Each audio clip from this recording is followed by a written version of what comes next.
السلام علیکم۔ فیس بک پیج پہ میری ویڈیو وائرل ہوئی جس میں نے بتایا کہ ایک بچی نے برتن دھونے والا صابن غلطی سے کھا لیا، اس کے بعد اسے بڑا آپریشن کر کے مصنوعی خوراک کی نالی لگانا پڑی۔ اس میں بہت سارے پیرنٹس نے اپریشیٹ کیا۔ کچھ ایسے ہیں جنہوں نے اس پہ آ کے نہیں جانتے، وہ ڈاکٹری کے بارے میں بھی جانتے، لفظ تک پتہ بھی نہیں ہوگا، وہ کہنے لگے کہ بھئی یہ غلط ہے، ایسا ہو نہیں سکتا۔ ایون کہ ایک نے تو ایسے بھی بات بھی کر دی کہ میری ایک فرینڈ جو بچپن سے کھاتی آ رہی تھی صابن، اور اس کی ابھی شادی ہوئی ہے، اسے تو کچھ نہیں ہوا۔ تو بھائی یہ وہ چیزیں ہیں، اگر وہ خدا نخواستہ اگر بچ گئی ہے، اسے کچھ نہیں ہو پایا، اس کا یہ مطلب ہرگز نہیں کہ ہر بچے کو کچھ نہیں ہوگا۔ تو بچوں کے حوالے سے آپ احتیاط کیا کریں۔ میری کوشش ہوتی ہے کہ بچوں کے حوالے سے اچھی ویڈیو آپ تک پہنچاؤں۔ آپ کو یہ سن کر حیرانگی ہوگی کہ یہ بلیچ یا جو تیزاب ہے واش روم صاف کرنے کے لیے، ہمارے پاس پیرنٹس آئے کہ وہ تیزاب پی لیا بچی نے، کہ بھی بچی نے تیزاب کیسے پیا۔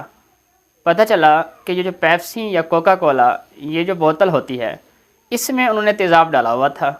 اب بچے نے پیپسی یا کولڈ ڈرنک سمجھ کے پی لیا، جس کی وجہ سے ساری آنت خوراک کی نالی جل گئی اور اس کو آپریشن کی حد نوبت پڑ گئی۔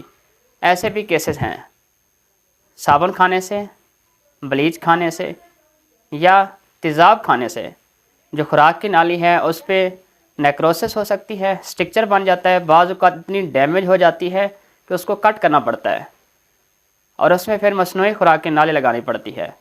اور اکثر ایسے کیسز ہیں جن کو سٹرکچر بن جاتے ہیں، اور سٹرکچر کے لیے ان کو بار بار ہر مہینے یا مہینے میں 2 دفعہ، اور جب بہتر ہو جاتے ہیں پھر 3 مہینے یا 4 مہینے بعد اینڈوسکوپی کے لیے آنا پڑتا ہے، جس میں ان کو خوراک کی نالی کو اوپن کرنا پڑتا ہے، ڈائلیٹر ڈال کے اس کو اوپن کرنا پڑتا ہے، یعنی خوراک کی نالی آگے تنگ ہو چکی ہوتی ہے جس کو کھولنا پڑتا ہے۔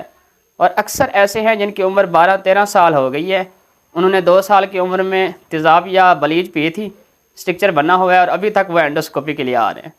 تو خدا را آپ اپنے بچوں کا احتیاط کیا کریں۔ چھوٹی سی غلطی بچوں کے لیے بڑی مشکلات کا بن سکتی ہے، سبب بن سکتی ہے۔ اور جتنا ہو سکے اس ویڈیو کو بھی شیئر کیجیے گا کہ اس میسج کو ہر والدین تک پہنچ جائے۔